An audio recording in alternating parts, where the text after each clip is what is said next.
5ই আগস্টের পরে চাঁদাবাজি আছে না নাই? দখলবাজি আছে না নাই?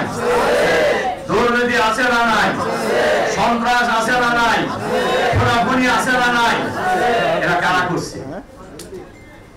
এরা কারা করে? বাংলাদেশের কোন মাদ্রাসার ছাত্র শিক্ষক এগুলো চাঁদাবাজির সাথে জড়িত হয়েছে? কেউ দেখাতে পারবে যে মাদ্রাসার কোন শিক্ষক, কোন মোতামেম, কোন ছাত্র কোন চাঁদাবাজির সাথে জড়িত, কোন দুর্নীতির সাথে জড়িত, কোন দখলবাজির সাথে জড়িত?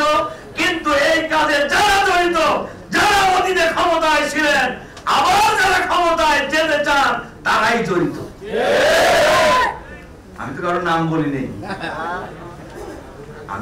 নাম বলিনি, কিন্তু এগুলোর সাথে এগুলো চলছে না।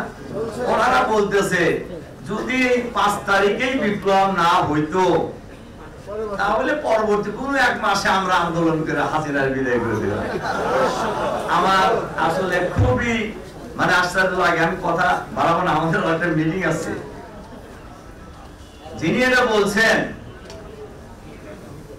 শেখ হাসিনার পতন হওয়ার কথা ছিল 29শে ডিসেম্বর, মার্চ ফর ডেমোক্রেসি, মনে আছে কিনা আপনাদের?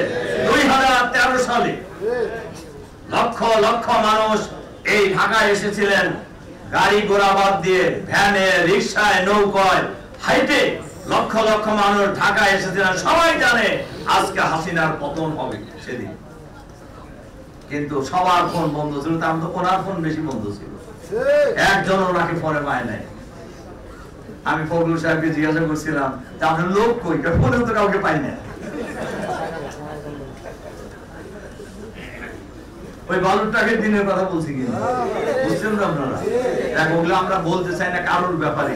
আমার কথা হলো এই বাংলাদেশ এত রক্তের বিনিময়ে, এত জীবনের বিনিময়ে আমরা নতুন বাংলাদেশ পেয়েছি।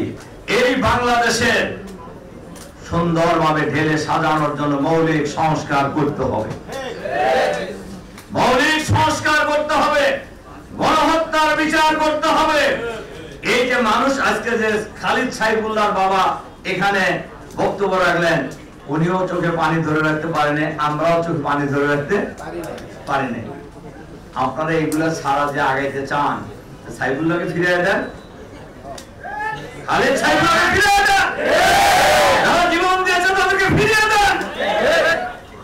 আমি আমাদের মহানগরীর এক শহীদ পরিবারের প্রোগ্রামে আমি দেখছিলাম